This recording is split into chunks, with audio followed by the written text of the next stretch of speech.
اسلام آباد میں وزیر اعلیٰ بلوچستان نے وفاقی وزیر تجارت جام کمال خان کی ہمراہ کراچی سے چمن شاہراہ منصوبے کے حوالے سے پریس کانفرنس کی۔ اس موقع پر وزیر اعلیٰ بلوچستان سرفراز بگٹی کا کہنا تھا کہ کراچی تا چمن شاہراہ سب سے زیادہ مصروف ہوتی ہے، تاہم سنگل سڑک ہونے کے باعث یہاں حادثات بھی بہت زیادہ ہوتے ہیں۔ 24 سال قبل شروع کیا گیا یہ منصوبہ تاحال مکمل نہیں ہو سکا تھا۔ اب اس منصوبے کی تکمیل سے بلوچستان کے لوگوں کے لیے زرعی انقلاب آئے گا اور براہ راست ہزاروں لوگوں کے لیے روزگار کے مواقع پیدا ہوں گے۔ ان کا کہنا تھا کہ باقی ماندہ رقم کچی کینال کے فیز 2 پر خرچ کی جائے گی اور آنے والے بجٹ میں بھی عوام کو سہولتوں کی فراہمی ہماری ترجیح ہوگی۔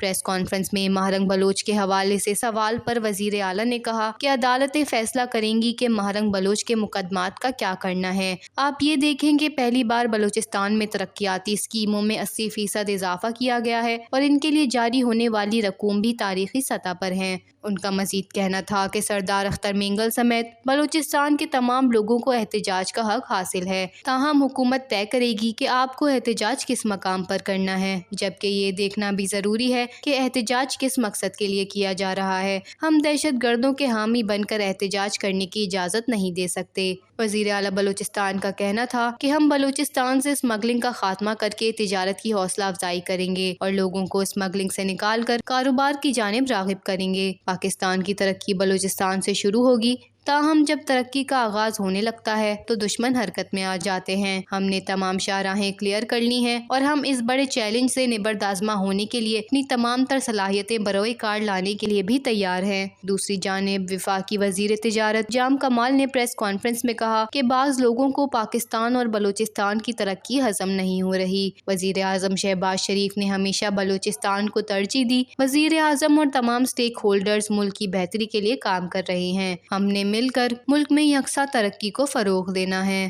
وش نیوز، اسلام آباد۔